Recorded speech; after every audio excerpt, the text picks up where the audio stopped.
স্বাক্ষরিত একটি press release, যেখানে উত্তরে অনির্বাচিত একজন নিষিদ্ধ সংগঠনের হিজবুত তাহরিরের নেতা আজিজকে প্রশাসক নিয়োগ দেওয়া হয়েছে। আমরা এরও তীব্র নিন্দা জানাই। পাঠানোর জন্য টাল বাহানা করা হচ্ছে।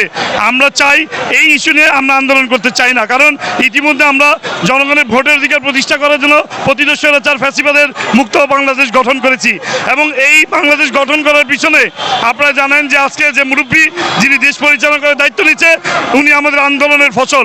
আমরা চাই অনত বিলম্বে আদালতের রায় বাস্তবায়ন করা হোক, ইঞ্জিনিয়ার ইশাক হোসেনকে মেয়র পদে শপথে বহাল করা হোক, কারণ জনগণের ইতিমধ্যে দুর্ভোগ হচ্ছে, জনগণ নাগরিক সুযোগ সুবিধা থেকে বঞ্চিত হচ্ছে।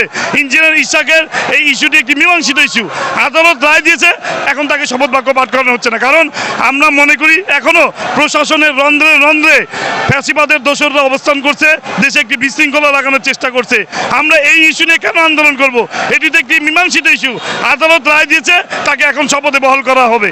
আর যদি শপথে বহাল করা না হয়, আমরা শান্তিপূর্ণ কর্মসূচি পালন করছি, জনগণের যাতে দুর্ভোগ না হয় সেজন্য আমরা অবস্থান ধর্মঘট করেছি। জনগণের ভোটের অধিকার প্রতিষ্ঠা করার জন্য যদি আবার রাজপথে রক্ত দিতে হয়, আমরা আমাদের এই দাবি পূরণ করার জন্য আমরা যে কোনো প্রস্তুত গ্রহণ করতে হয়, এবং যদি কোনো ধরনের ঘটনা ঘটে তাহলে এর দায়ভার কিন্তু এই বর্তমান সরকারকে বহন করতে হবে। আমরা এই সরকারকে এখনো আমাদের মুরব্বী ডক্টর ইউনূস স্যারকে এখন আমরা অনুরোধ করব, ওনাকে মেয়র ইঞ্জিনিয়ার ইশাককে অনতি বিলম্বে তার শপথে বহাল করে তাকে দায়িত্ব পালন করার জন্য তাকে দায়িত্ব দেওয়া হোক।